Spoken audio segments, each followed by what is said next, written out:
कांग्रेस का समर्थन नहीं।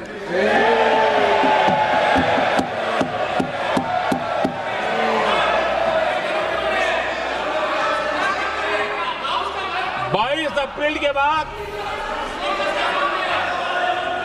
22 अप्रैल के आतंकी हमले के बाद 3-4 दिन में ही ये उछल रहे थे और कहना शुरू कर दिया, कहां गई 56 इंच की छाती, कहां खो गया मोदी, मोदी तो फेल हो गया। क्या मजा ले रहे थे। उनको लगता है वाह बाजी मार ली। उनको पहलगाम के निर्दोष लोगों की हत्या में भी वो अपनी राजनीति तराशते थे।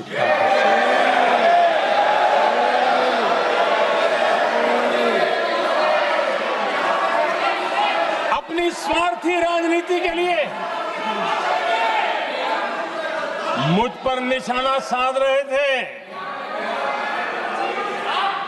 लेकिन उनकी ये बयानबाजी, इनका छिछोरापन देश के सुरक्षा बलों का मनोबल गिरा रहा था।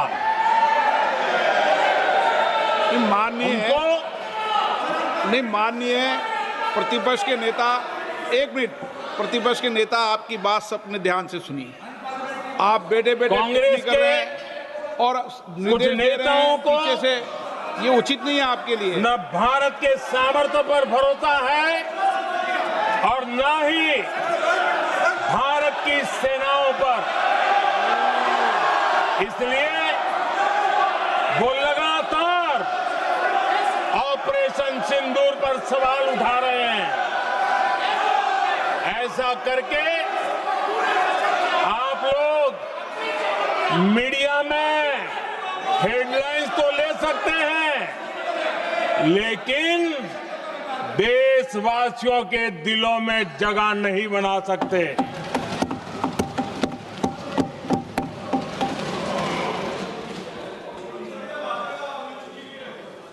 आदरणीय सभापति जी, आदरणीय अध्यक्ष जी,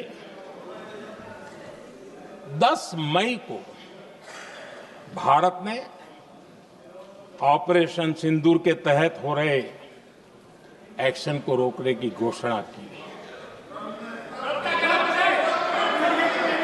इसको लेकर यहां भांति भांति की बातें कही गई।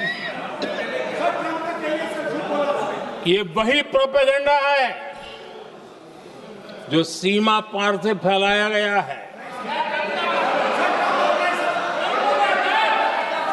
कुछ लोग सेना द्वारा दिए गए तथ्यों की जगह पाकिस्तान के झूठ प्रचार को आगे बढ़ाने में जुटे हुए हैं।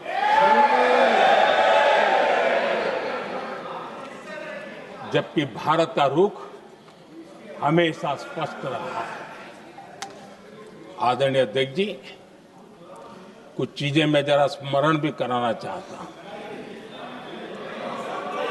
जब सर्जिकल स्ट्राइक हुआ,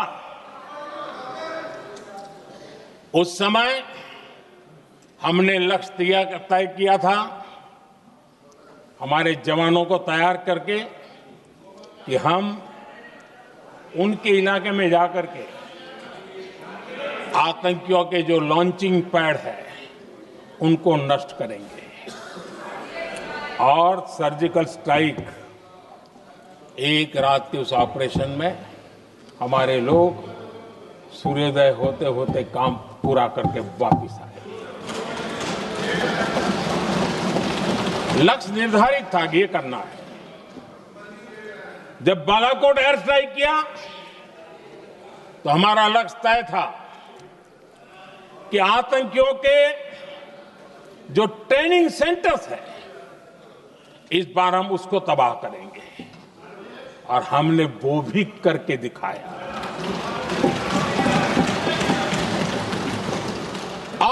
ऑपरेशन सिंदूर के समय हमारा लक्ष्य तय था और हमारा लक्ष्य था कि आतंक के जो एपी सेंटर है और पहलगाम के आतंकियों को जहां से पुरजोश योजना बनी, ट्रेनिंग मिली, व्यवस्था मिली, उस पर हमला करेंगे। हमने उनके नाभि पर हमला कर दिया।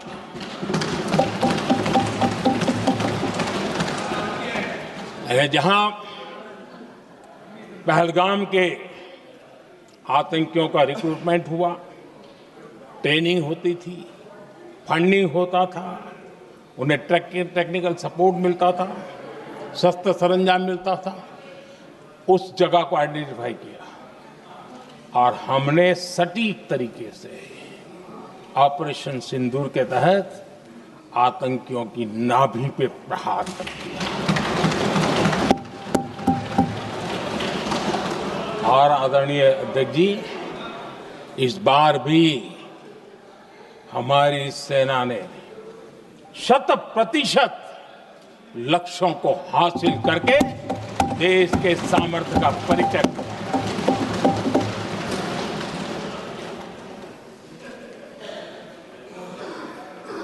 कुछ लोग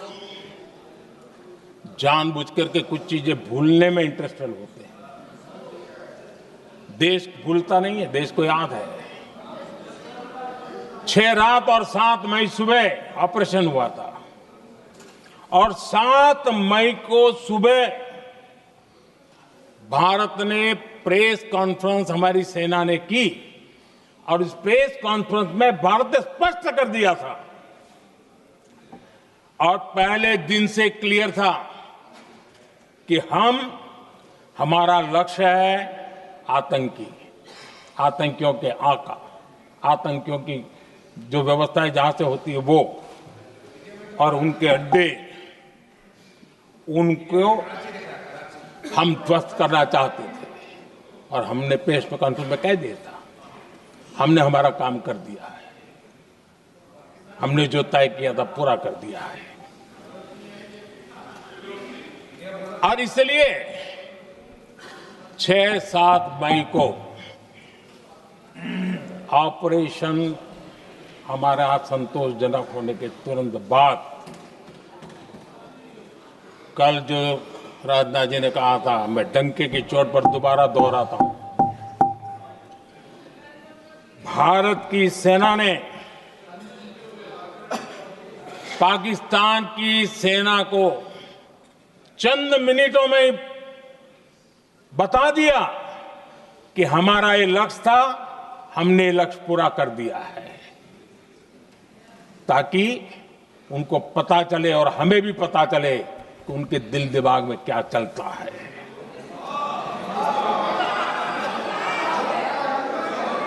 हमने अपना लक्ष्य 100% हासिल कर लिया था और पाकिस्तान में समझदारी होती तो आतंकियों के साथ खुलेआम खड़े रहने की गलती न करता। उसने निर्लज्ज होकर के आतंकवादियों के साथ खड़े रहने का फैसला किया। हम पूरी तरह तैयार थे, हम भी मौके की तलाश में थे, लेकिन हमने दुनिया को बताया था कि हमारा लक्ष्य आतंकवाद है, आतंकवादी आका है, आतंकवादी ठिकाने हैं, वो हमने पूरा कर दिया। लेकिन जब पाकिस्तान ने आतंकियों की मदद में आने का फैसला किया और मैदान में उतरने की हरकत की, तो भारत की सेना ने सालों तक याद रह जाए ऐसा करारा जवाब दे करके